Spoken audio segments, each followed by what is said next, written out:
Okay, guys, so here's our week. Tomorrow we are having a quiz. It will be over lessons 5, 6, and 5, 7. And I am going to let it be another partner quiz. You may use your notes and homework and work with one other person if you prefer. You can also work on your own if you prefer. Then Wednesday and Thursday we will review the unit, and then Friday we'll have our unit test, and of course no homework over the break. Okay? And then we only have one more unit to cover, and it is probably the easiest one of all of them. It's on matrices. No trig involved at all. No unit circle, no sine, cosine, tangent. A lot of algebra. Is there going to be a test over that unit, or are we just going to go straight into Yes. the final? No, so we'll do 2 weeks. We'll cover that unit and have a unit test over matrices. And then we'll review that last week for the final, and your test will be either Thursday or Friday of that last week. Okay? Any other general questions? Okay, so coming to an end quickly. Alright, so you are finding your notes to 5, 6. We're going to finish those up. Just a super quick recap of what we did on Friday is we talked about scalar multiplication of vectors, and that just means that you have a number out in front of a vector, like down here in example 1, and both components in the vector get multiplied by that number. And then we talked about adding vectors, subtracting vectors, and then sometimes when we added or subtracted, we also had a scalar multiplying it. So that was easy. Y'all remember doing that? Okay. Then the last thing we started on that we'll kind of wrap up today is we were talking about unit vectors, and a unit vector has a length of just 1. So if we have a vector, for example, we did this one, whose length or magnitude was 13, then a unit vector would be 1/13 of that length. So that's why we take the magnitude and put 1 over the magnitude and multiply by the vector to get that unit vector. And so number 9, that's where we stopped. We found the magnitude of this vector, which was square root of 17, multiplied 1 over square root of 17 by the vector, and then final step is we rationalize those answers. Okay, is that coming back to you? Okay, so let's pick up with 11. We're going to do number 11. So the difference in 11 compared to 7 and 9 is this is not in component form. And when I say component form, I mean where it's already written with just that A and B value. You can kind of think of it as an X and Y value. These are given as 2 ordered pairs, and then we're told it starts at A and stops at B. So the first step we have to do in number 11 is put this vector into component form. Who can refresh our memory and tell us how we do that? Midpoint formula. Good guess, but no. Any other guesses? Yes, we subtract those first components and subtract the second one. And the order of the vector makes a difference. So this vector starts at A and stops at B. So for the vector AB, we would go to that ending point, which is B, and subtract 6 minus 0. And then -1 minus -7. Okay, which of course that becomes +7. So our vector in component form is 6, 6. Why did we do This is just telling me, like, on a graph, here are 2 ordered pairs, and the vector goes from this one to this one. So we need to put it into component form. which tells us the direction, can help us find the direction and magnitude of it. It's kind of like a condensed form of it. Wait, so that's just the magnitude formula, right? I'm about to use the magnitude now, which looks very similar to distance formula. So go back up here. To find a unit vector, you take 1 over the magnitude and then multiply by the vector. Well, I had to come up with the vector in this form first. And then I'm going to find the magnitude, which equates to the length of it. So I do square root of 6 squared plus 6 squared. Okay, so that's the square root of 36. Thank you. Plus 36 is 72. So if I simplify the square root of 72, that's 36 times 2, so that becomes 6 square root of 2 for the magnitude of that vector. Okay, so once I find the magnitude, I'm going to put 1 over the magnitude and multiply by the vector. Okay, so the unit vector will be 1 over 6 square root of 2 times the vector. Okay, I'm going to multiply everything in the vector times 1 over 6 square root of 2. Remember, these are really 6 over 1. So that just becomes 6 over 6 square root of 2 and 6 over 6 square root of 2. And then we're going to rationalize. So when I rationalize these fractions, what do I multiply by? The denominator. So actually, I'm just going to use the square root of 2. That's what. You can use 6 square root of 2, though, actually. You would just have more reducing to do, bigger numbers to reduce.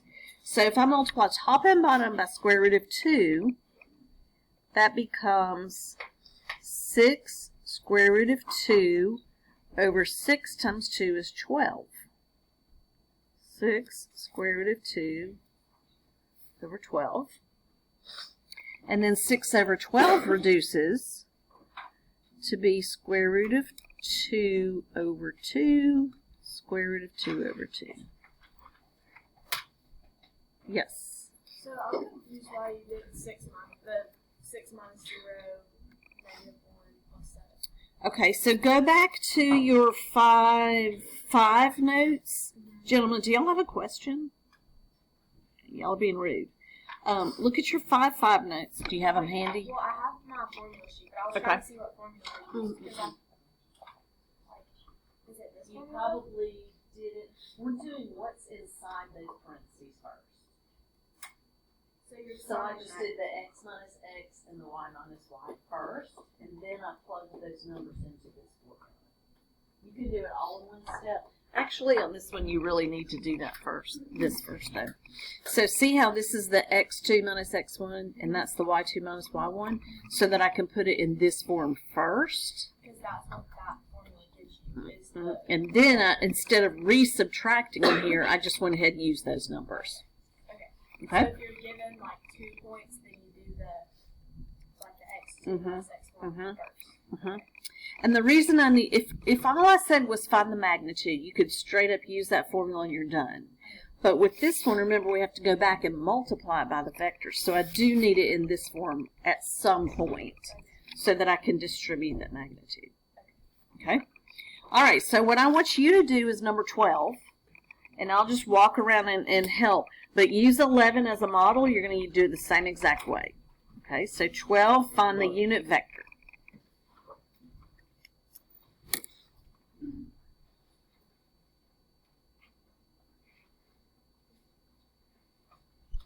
Okay, so checking answers to 12. When you're done, check up here and see if you got the same thing. I think I did something wrong. Yeah. 27 square roots of 13 and negative 18 square roots I'm not done. That's of what 13. I got. Okay, keep working. The first thing you need to check is, did you get that right, Carson? Yes, ma'am, I did. Okay, so then you do the magnitude. Oh, I didn't simplify the square root of 117. Okay, so you just left it square root of 117? I can still do that, right? No, actually, yeah, I wouldn't count off for that. I would Then where take did I that. mess up? Yeah, I simplified it. So if you left it as the square root of 117, then it would just be 9 square root of 117 over 117, and negative 6 square root of 117 over 117. Simplify that to what?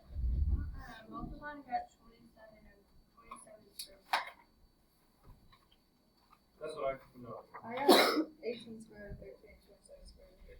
Yeah, that's what I got. Over 1. Wait. You got what? 18 squared? Negative 18 square root of 13. Right? Yeah. That's what I got too. Okay. All right, so did y'all get 3 square root 13? Yes. Okay. So then you said 1 over 3 square root 13 times the vector, like that. Okay, then did you get 9 over 3 square root 13? Mm-hmm. Yes, okay. Everybody's yes on that? Okay, then what did you multiply top and bottom by? 3 square root 13. Oh, okay. So then your fraction just can be reduced more in the end. All I really have to multiply by here is square root of 13 over square root of 13. Can't you just put it in the calculator? You can put it in the calculator. So if you used both the 3 and the square root of 13, you're getting much bigger numbers, but they should all reduce to what I have. How do they reduce? Okay, so I have 9 over 3 square root 13, and if I multiply top and bottom by that, then that's 27 square root 13. Okay, these two things multiply to give me 13. 3 times 3 is 9. And then 9 times 13 is 117. Yeah, 117. So you would get that fraction that can be reduced. What were you getting on the bottom here? 1. I just left the 3. I guess I just put 1 just to put 1. Just because that looked simple? Yeah, I guess.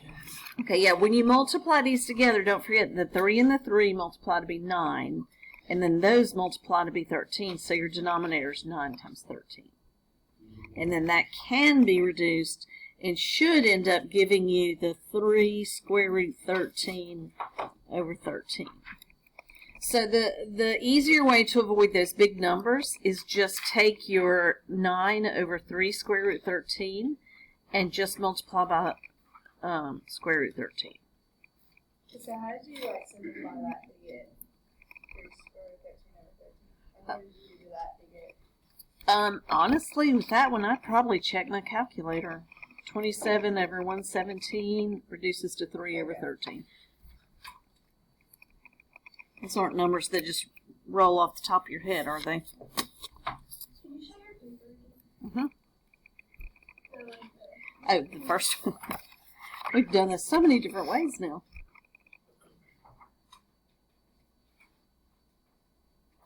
Any other questions on that one?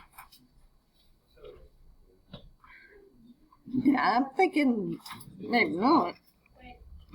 Okay.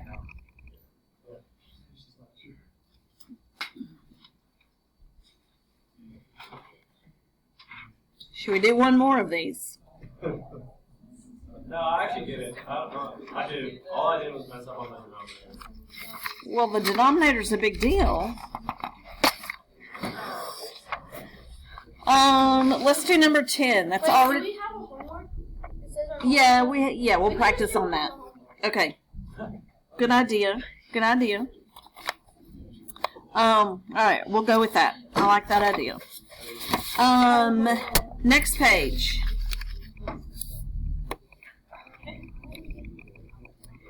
Okay, so we said that a unit vector has length or magnitude 1. So there are two standard unit vectors that are I and J. That's what we call them. And basically I is just a horizontal vector of magnitude 1 and J is a vertical vector of magnitude 1. So this vector I could be written as 1, 0. And now if you ask, like, well, why didn't you subtract something? I did, technically. But these are starting at the origin. So if I did x minus x and y minus y, I'm getting that vector. So I am taking the ordered pairs and subtracting them, but just getting the vector. So it kind of looks like that same ordered pair there. Okay, and then I could do the same thing here. I could take x minus x, y minus y, and I'll get j being the vector 0, 1. So they're just these little bitty horizontal and vertical vectors that we call I and j. Okay, so any vector v, a comma b, can be written in the form a times I plus b times j. And this is called a linear combination of vectors I and j. Follow the steps below to prove that this vector is the same as that. Okay, so if we rewrite AB as the sum of two vectors, then that could be written A0 plus 0B. So I took this vector and rewrote it as the sum of those two. Okay, I can factor out an A here and factor out a B here, like that. So if I were to take that scalar and multiply, I would get that vector. Take B and multiply, I would get that vector. Well, 1, 0, that's called I. And 0, 1 is called j. So that would be our linear form. That. So these are just two different ways of representing the same vector. One looks like, not really an ordered pair, but it has the little triangular brackets. And then the other is written as a sum of two terms. Okay? All right, so super easy. If I took this vector 2, 5, and I wanted to write it in a linear combination using I and j, it would just be 2i plus 5j. And that's it. So this is what we call component form.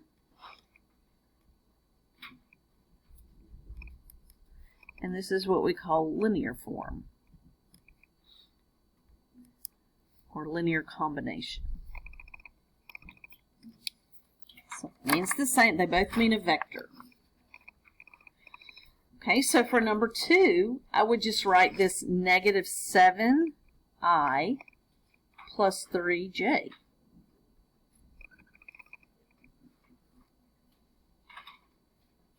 Okay, what am I going to do with number 3? It's not in that component form yet, so that's when I do what? Yeah, the x minus x and the y minus y. The order that these letters are written in matters. So this vector starts at R and ends at S. So when I write it as a component form, I start with S and subtract R. So you go to the ending point and subtract the beginning point. Ending point minus beginning point. Okay, so that means that RS can be written as, that becomes plus positive, 4, comma, negative 14. So that's component form. If I want to rewrite it as a linear combination using I and j, that would be 4i minus 14j. So both of those things name a vector, the same vector. This is just component form and linear form.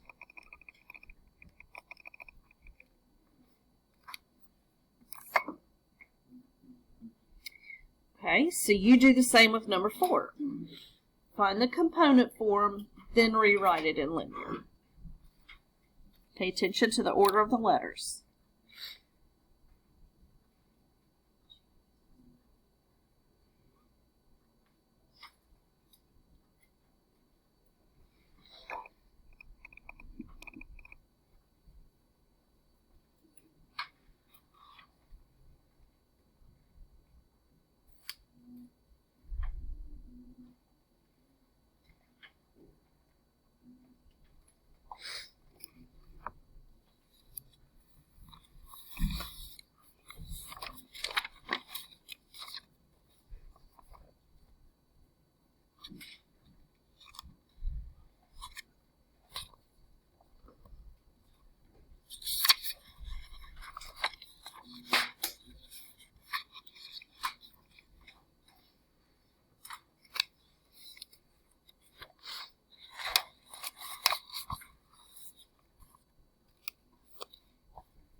Okay, check up here and see if you got the same thing I got there.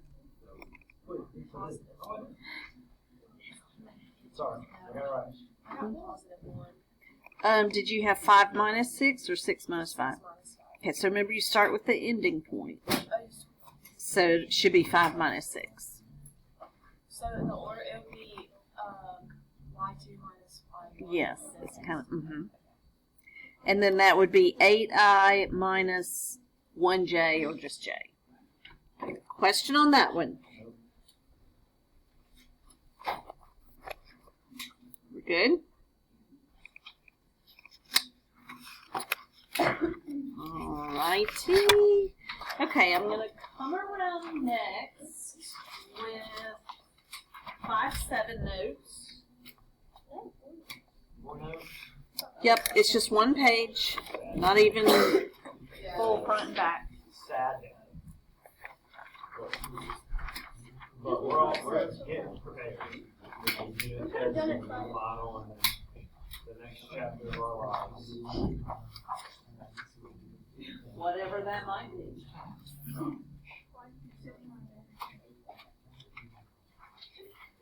What is it?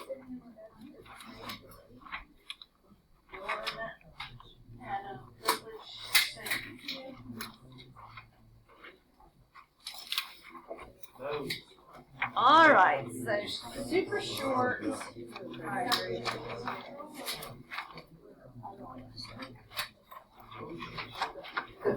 Okay, so this is another topic that is used in physics a lot.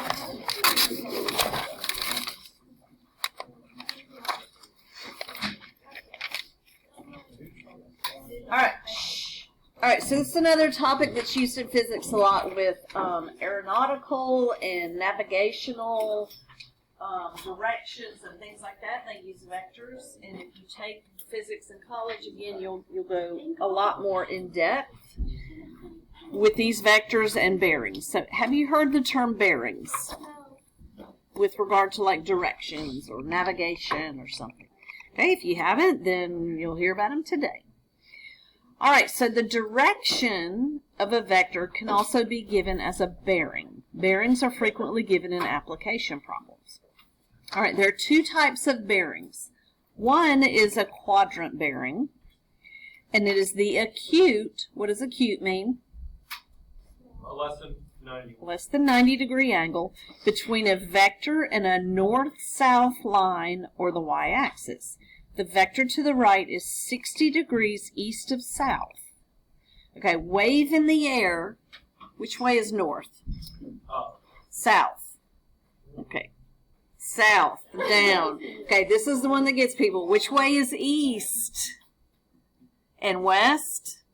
That way. Okay, so you got to know your directions to do these. So this is, y'all look at this. This is annoying. 60 degrees east of south is written like that. East of south. Okay? Okay, so think of it this way. Shh. Think of it this way. Yeah, it will be southeast, but the angle measure will be important. All right, so think about this. When we plot these quadrant bearings, you're going to start from north or start from south every time. So this is telling us start from south and go 60 degrees to the east. Okay? So start from south, that's down here, but then go 60 degrees east of that is over here. So this is where that angle would be located. So we say it's east of south, but it's written S 60 degrees E. Okay, a little annoying. All right, and then you have what's called a true bearing. And a true bearing is the angle measured clockwise from the north to the vector. The true bearing of this vector to the right is 120 degrees. True bearings are written with 3 digits, so a true bearing of 15 degrees is written as 015. Okay, so true bearing, go from, I always think go from true north. Okay, so here's true north, and we're going to go clockwise. So I want that angle would be the true bearing. Well, how much is that? Well, that first quadrant there is 90, plus how many more? 30 more gives us 120. Okay, so the quadrant bearing is this east, 60 degrees east of south, but the true bearing is 120 degrees. True bearings always go from north, which I don't like, because in trig stuff, we start over here, which on a map you would call east. We start on that positive x-axis. But for bearings, you always start from north and go clockwise. We go counterclockwise in trig. So a little bit different than what we're used to. Okay, for each vector, we're going to give the quadrant bearing and then the true bearing. Okay, so let's do the quadrant bearing first. Okay, are we moving from north or from south in this one? North. From north. Okay, so north will come first. Now, from north, did we go east or west? East. So east will be at the end. And how many degrees is this? 5 degrees.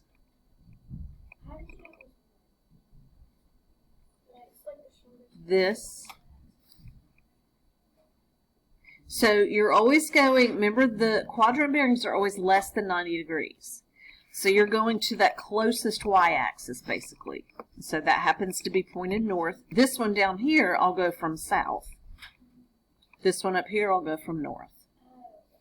Okay, so this first letter is always going to be north or south. And then the second letter is always east or west. Okay, so now let's talk about the true bearing.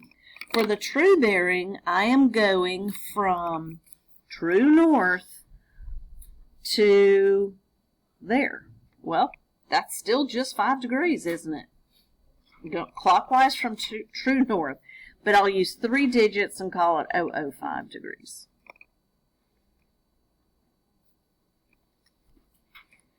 Okay, so the second one for the quadrant bearing, I am starting from south, so that will come first, and from south is this vector east or west of south?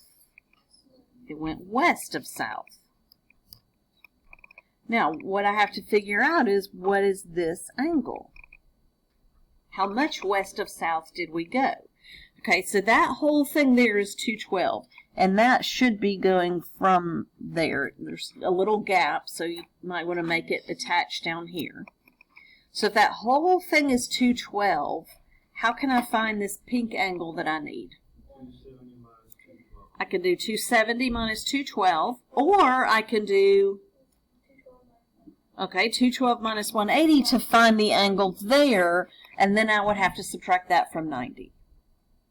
Okay, so whichever route you want to go there, how many degrees do you get? 58? Okay, do I need to go through that one again? Okay, so to find this angle in pink, I can either say, all right, ignore that one quadrant. All 3 of those quadrants is 270, and I want to take 212 from it. And what's left over is the angle that I need. So I could do 270 minus 212. Or you could say, all right, I'm going to figure out this little angle here, and then subtract that angle from 90 to get that one. So if you're finding this angle, you'll say 212 minus 180. 212 minus 180 is, I don't know why my brain's not working on that one, 32 degrees. So this would be 32. And then those two together have to add up to 90. So 90 minus 32 gives me the 58. Okay. So whichever way your brain prefers on that one. Okay, so for true bearing, I'm going to start from true north and go clockwise to the vector. So how many degrees is that?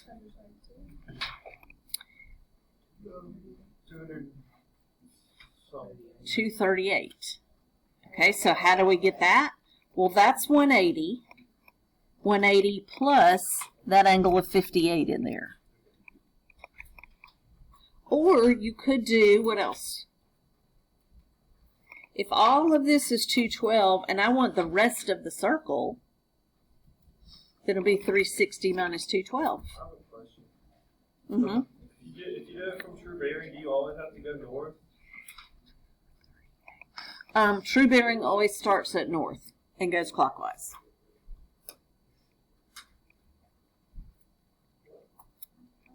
And that's written up here. Wait, Clockwise from north. Did I subtract that wrong or add it wrong? It's 180 plus 58. 180 plus 58. Did I do that wrong? Yeah. We do 360 minus 212. Mm-hmm. Did it give you the same thing? 360 minus 212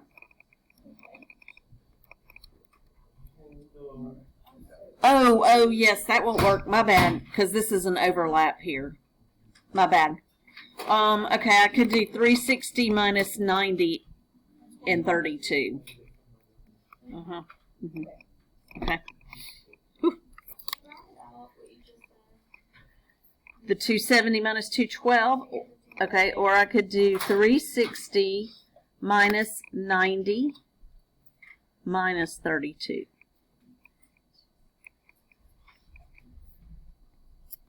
Okay.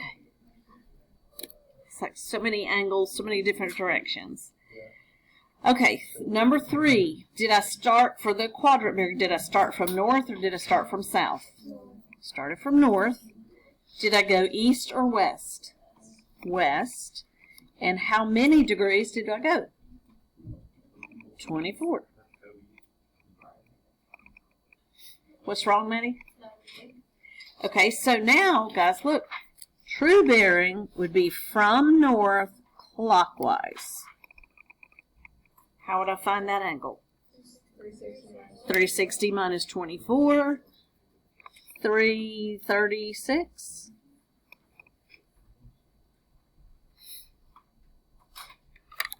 Question. Okay, so now we're going to do 5 little baby word problems. Yep. An airplane is flying at a bearing of 245 degrees. Okay, so that's not a quadrant bearing, is it? I know that because there's not a northeast-southwest notation, and this is more than 90 degrees.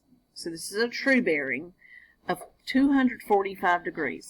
Okay, so that means I'm going to start at north and rotate 245 clockwise. Which quadrant do I stop in? Third quadrant. So if this is 245, and I'm going to use sine and cosine to put this thing in vector component form. Component form is where you have like an A and a B, or, I mean, we could really call it an X and a Y. Okay, so what I'm going to use is a right triangle. Wait, can you just hold on. Do you have a question? Why? Yeah, where's all this coming from?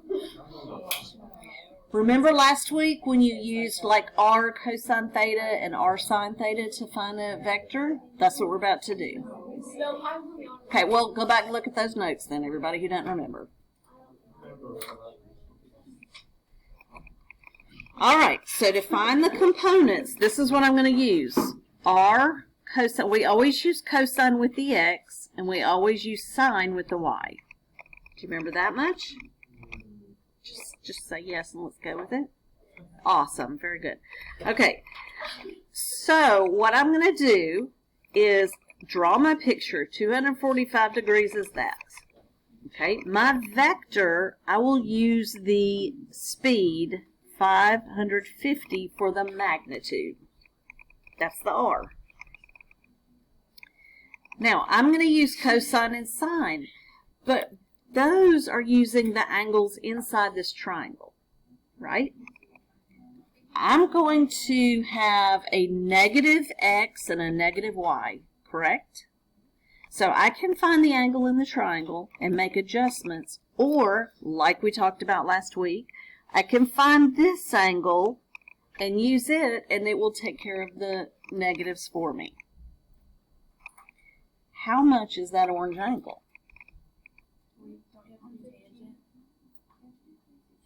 If I need the, if I knew x and y, then we use tangent inverse. But I don't know x and y, that's what I'm finding. So you either are given r and the hypotenuse, and you find x and y, or you're given x and y, and you find r and theta. So it's one or the other. In this case, I'm going to know in a second the angle and r, and I'm going to find the x and the y. So how much is this angle? 205. 205, you're sure? Sure. Okay, I agree. Let's go through how you found that. Okay, if that's 245, this is 180, right? Okay, so let's do 245 minus 180. And that's 65. This angle is 65. So how much is that one? 90 minus 65 is 25 right there. Okay, well, if I rotated 180 and 25 more, 180 plus 25 more, then that is the angle of 205.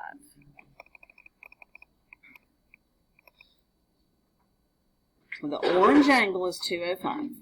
So, using this formula for the components, it will be r cosine theta r sine theta.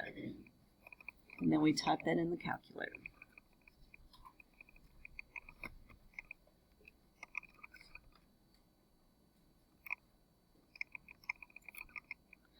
Negative 498.47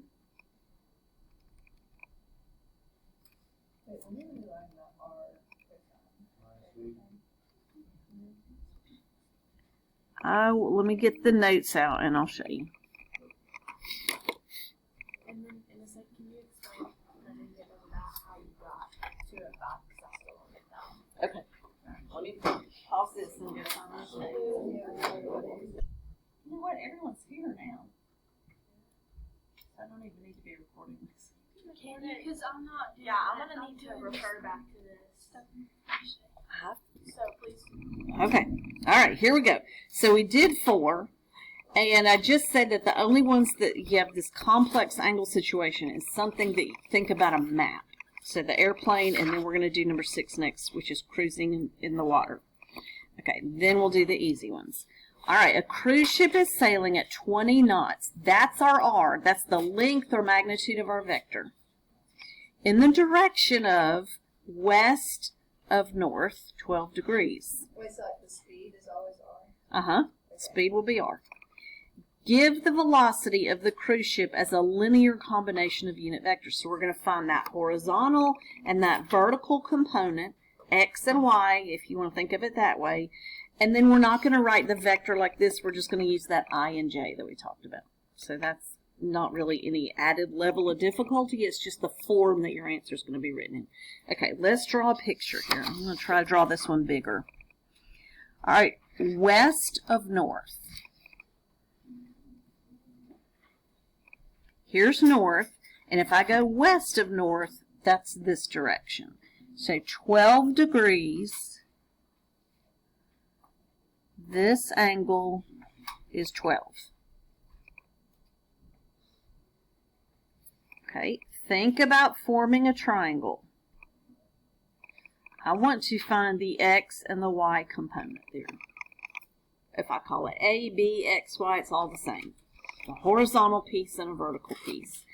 Okay, so I should end up with what kind of x and what kind of y number?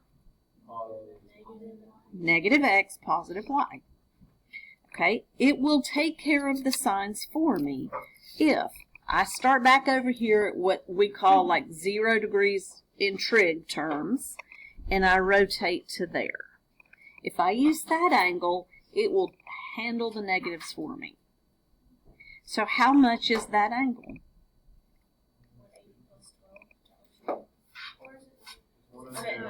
90 plus 12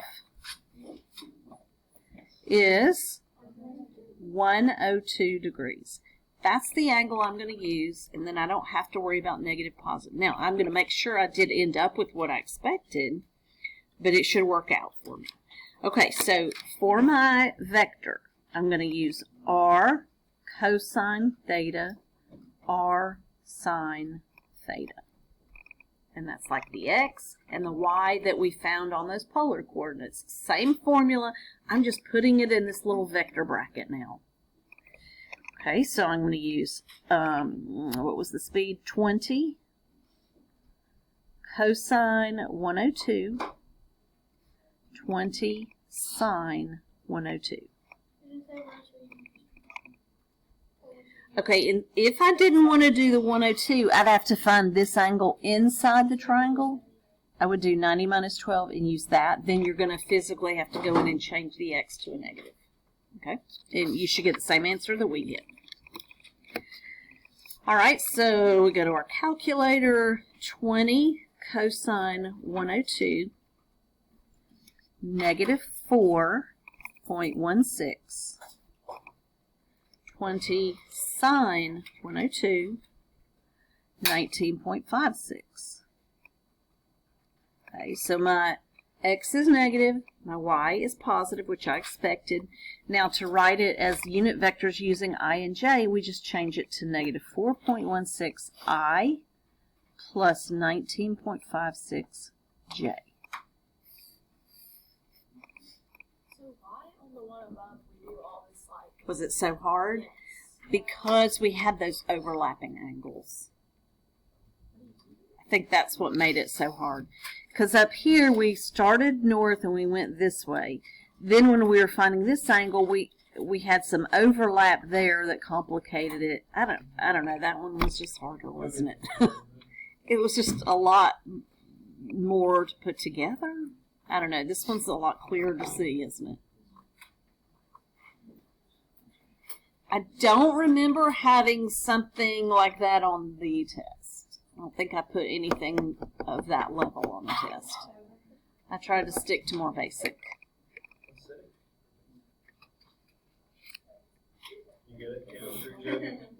Oh, yes, I'm sorry. Okay, so those are the hard ones. Now we'll treat ourselves with the easy ones. And then I will let you take a little bathroom break. Okay, a man pushes a lawnmower. So this is not on a map. He's not moving in a negative direction. He's just pushing this lawnmower. He's pushing down on it and he's pushing it forward. So you have that. We call it actually, on the next page, we'll start calling it a horizontal and a vertical component. You have two different factors that go into this. All right, so I'm just using like a first quadrant angle. Nothing fancy. We don't have to give any thought to the angle at all. The force is 25 pounds. That will be the R. And the angle is 40 degrees. That's our triangle. Simple. Don't change anything. Find R cosine theta and R sine theta. Hello? Okay, thank you. Bye.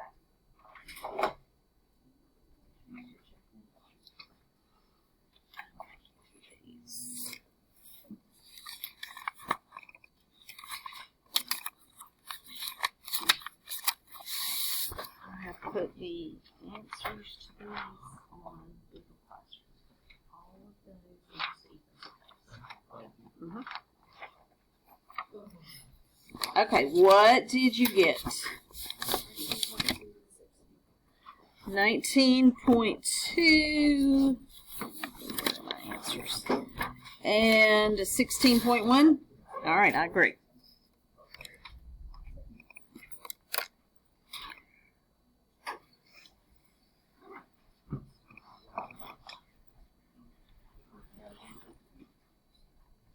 right, what do you think? Good? Okay, so those are the easy ones. So now on the next page, all we're doing is calling this X and Y the horizontal and vertical component. Horizontal's X, vertical's Y. So Danica is pulling a sled. Okay, this is not a map situation, so we're not worried with changing any angles. Is it due north? We don't worry about that. The force will be the R value. She's pulling it using a string. If the string makes a 35-degree angle, that's our theta with the ground. Find the magnitude of the horizontal and vertical components. It's saying find the X and the Y. Okay, so we have a triangle. The force is 400, that's our R value. Our angle is 35, made with the ground and the string. Okay, so picture pulling a sled. If you're pulling a sled and you've got the string attached to it, you are pulling upward and forward, right? So there's two different components that go into making that sled move. So that's basically what we're finding, that horizontal pull and the vertical pull on the string. Okay, so we can call that X, we can call it Y, and we use the same exact formula. So the horizontal is R cosine theta and R sine theta. And we type those in our calculator.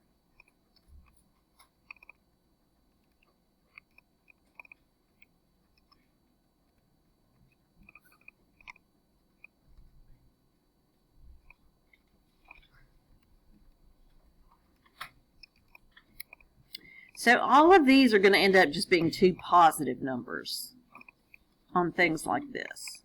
The only time you're going to have maybe some negatives is if it's a map situation and maybe you're going west, which is considered left, right?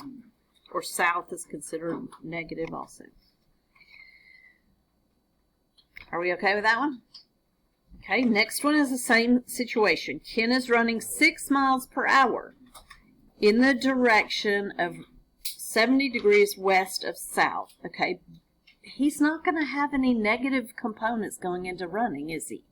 Okay, so it's just going to be a triangle with magnitude 6 and angle 70. And we're going to set up the same thing to find the horizontal and the vertical components.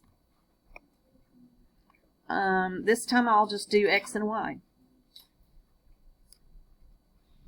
It's all the same.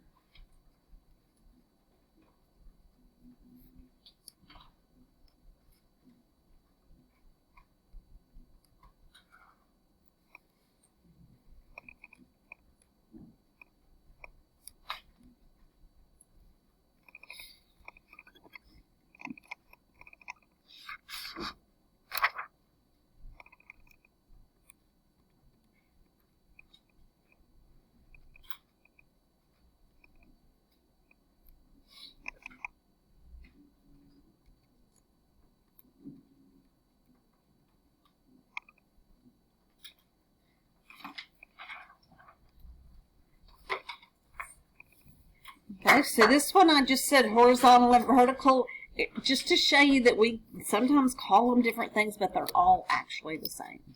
X, Y, horizontal, vertical, interchangeable language. Okay, Carson, now you want to clap for being done with this one? Yeah, so I didn't clap that loud back. That's right. Let me go ahead and tell you what the homework is so it'll be on the video also if anybody does need it. Okay, I am giving you 2 homeworks. We'll take a bathroom break in a second.